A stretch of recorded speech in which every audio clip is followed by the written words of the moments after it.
Welcome to మాలిన్ kitchen. ఈ రోజైతే మనం బ్రేక్ఫాస్ట్ చేసుకున్నామండి. ఎగ్ బ్రేక్ఫాస్ట్ అండి.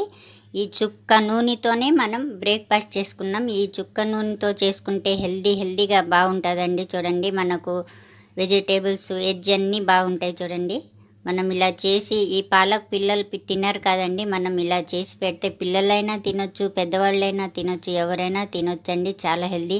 చట్నీ కావాలంటే మనం చట్నీతో తినొచ్చు, లేకుంటే ఇలాగే మనం తినొచ్చండి. ఏ చట్నీతో అయినా తినొచ్చు. చూడండి ఎంత సూపర్గా, ఎంత బాగున్నాయో, టేస్టీగా ఉంటాయి.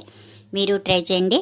ఈ రెసిపీ నచ్చితే మీరు లైక్, షేర్, కామెంట్, సబ్స్క్రైబ్ చేయండి. మర్చిపోకండి. మీ ఫ్రెండ్స్కి షేర్ చేయండి. మా వీడియో చూడాలంటే నోటిఫికేషన్ ఆన్ చేసుకోండి. పూర్తిగా చూడండి. మా వీడియో అయితే మీకు చూపిస్తా. చూడండి, వావ్, చాలా హెల్దీ అయిన బ్రేక్ఫాస్ట్ అండి. తొందరగా అయిపోతుందండి. మనకు ఎక్కువ కావాలంటే ఎక్కువైనా చేసుకోవచ్చండి. నేనైతే ముగ్గురు తినొచ్చండి ఈ బ్రేక్ఫాస్ట్. బాగా చూడండి. Thank you. ఒక బౌల్ తీసుకోవాలి. తీసుకున్న తర్వాత చూడండి, ఒక క్యారెట్ నేను తురుముకొని వేసుకుంటున్నాను. క్యారెట్ వేసుకోవాలి. అలాగే 1/2 టీ స్పూన్ వెల్లుల్లి తరుగు వేసుకున్నాను. అలాగే కారాన్ని పట్టి పచ్చిమిర్చి నేను 2 కోసుకొని వేసుకుంటున్నాను. అలాగే 2 రెబ్బలు పుదీనా ఆకులు, అలాగే ఒక రెప్ప కరివేపాకు తురుము. అలాగే చూడండి, నేను పాలాకండి శుభ్రంగా కోసి కడిగి శుభ్రంగా నీట్ చేసుకొని కోసుకొని పెట్టుకున్నానండి. ఒక 4 స్పూన్ల పాలాకు తురుము వేసుకోవాలి. అలాగే 2 స్పూన్ల కొత్తిమీర వేసుకోవాలి తరుగు. 2 స్పూన్ల స్ప్రింగ్ ఆనియన్స్ వేసుకుంటున్నాను. 1/2 టీ స్పూన్ మిరియాల పొడి వేసుకోవాలి. తగినంత సాల్ట్ వేసుకోవాలి. వేసుకొని మనం బాగా ఇలా కలిపేసుకోవాలి మొత్తం అన్నీ. చూడండి, ఇలా కలుపుకున్నాం కదా. ఇప్పుడు ఇందులోకి మనమైతే అరకప్పు నేను సోజీ తీసుకున్నానండి. సన్న రవ్వ, బొంబాయి రవ్వ తీసుకున్నాను. చూడండి, మన దగ్గర సన్న రవ్వ లేకపోతే లావు రవ్వ ఉంటే మనం మిక్సీ అయినా పట్టుకోవచ్చండి. ఈ సన్న రవ్వని నేను ఇందులో వేసుకుంటున్నాను. అలాగే ఇందులోకి శనగపిండి 2 స్పూన్లు అండి. ఇది 2 స్పూన్లు వేసుకుంటున్నాను.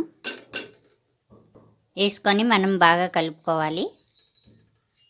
బాగా ఇలా కలుపుకున్న తర్వాత మనం కొంచెం నీళ్ళు వేసుకొని కలుపుకోవాలి. ఎక్కువ కాకుండా కొద్దిగా వేసుకొని మనం ఇలాగా బాగా కలిపేసుకోవాలి. చూడండి, బాగా ఇలా కలిపేసుకోవాలి. కలుపుకున్నామండి. మన దగ్గర టైం ఉంటే మనం నిదానంగా తినొచ్చులే అని అనుకుంటే మనం పక్కన పెట్టుకోవచ్చండి. లేకుంటే తొందరగా చేసుకోవాలంటే కలుపుకున్న తర్వాత మనం చేసేసుకోవచ్చు. ఏం పర్వాలేదండి. నేనైతే 2 నిమిషాలు పెట్టుకుంటున్నానండి. 2 నిమిషాలు అయితే పెట్టుకున్నాను నేను. ఇప్పుడు మనం ఇందులోకి చూడండి, బాగా ఇలాగైంది. 2 నిమిషాలే కదండి పెట్టింది, ఇలాగైంది. ఇప్పుడు మనం చూడండి, ఇందులోకి 1/2 టీ స్పూన్ ఈనో వేసుకుంటున్నానండి. నేను వేసుకోవాలి. చూడండి, 1 స్పూన్ నీళ్ళు వేసుకుంటున్నాను. వేసుకొని మనం బాగా కలిపేసుకోవాలి. చూడండి, బాగా కలిపేసుకున్నాను. ఇప్పుడు మనం ఫ్రై పెన్ పెట్టుకోవాలండి. కడాయి అయినా ఫ్రై పెన్ అయినా పెట్టుకోవాలి. వేడెక్కిన తర్వాత మనం 1 చుక్క ఆయిల్ వేసుకోవాలండి. అంతే. ఆయిల్ వేసుకున్న తర్వాత మనం మొత్తం ఫ్రై పెన్ అంతా ప్రెస్ చేసుకోవాలి. చూడండి, ప్రెస్ చేసుకున్న తర్వాత మనం చిటికెడు ఆవాలండి. ఆవాలైతే మనం ఇందులో ఇలా వేసుకోవాలి. 1/2 టీ స్పూన్ తెల్ల నువ్వులండి. తెల్ల నువ్వులు అయితే మనం ఇలా జల్లుకోవాలి. ఇదంతా ఇలా జల్లేసుకోవాలి. ఇలా జల్లుకున్న తర్వాత మనం చూడండి, ఇందాక చేసుకున్నాం కదా, ఈ బ్యాటర్ని మనం ఇలాగా వేసుకోవాలి. మనకు బాగా కావాలంటే మొత్తం అంతా వేసేసుకోవచ్చండి. వేసేసుకున్నాను నేను. వేసుకున్న తర్వాత ఇలా ప్రెస్ చేసుకోవాలి. ఈ గరిటెతో 4 అయినాయండి నాకైతే. దీని మీద 1 చిటికెడు ఆవాలు ఇలా జల్లేసుకోవాలి. అలాగే నువ్వులు కూడా మనం ఇలా జల్లేసుకోవాలి మొత్తం అంతా. చూడండి, ఇప్పుడు మనం మూతేసి పెట్టి ఒక 3 నిమిషాలు పెట్టుకుందామండి.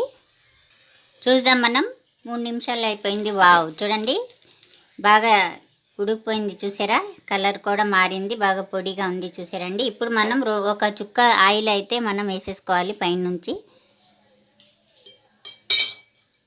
చూడండి, 1 చుక్క నూనె రాసుకున్న తర్వాత మనం ఏం చేయాలంటే అటల్ కర్రతో మనం ఇలాగండి. మనకి ఇలాగ రాకపోతే ఏం చేయాలంటే మనం ఇంకో దాంట్లో వేసి ఇలా కాల్చుకోవచ్చండి.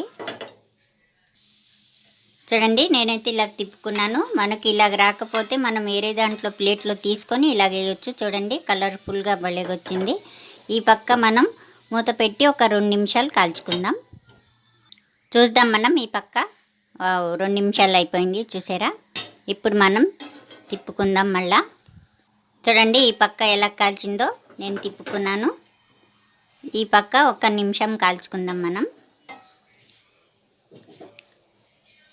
చూడండి ఈ పక్క అయితే 1 నిమిషం కాల్చుకున్నాను, అయిపోయింది. స్టవ్ ఆఫ్ చేసుకుందాం, ప్లేట్లో తీసేసుకుందాం. ఈ రెసిపీ అంతే అండి, మనకైతే రెడీ అయిపోయింది. నేను ప్లేట్లో తీసేసుకున్నాను.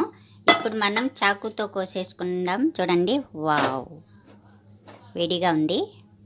ఈ రెసిపీ నచ్చితే లైక్ చేయండి.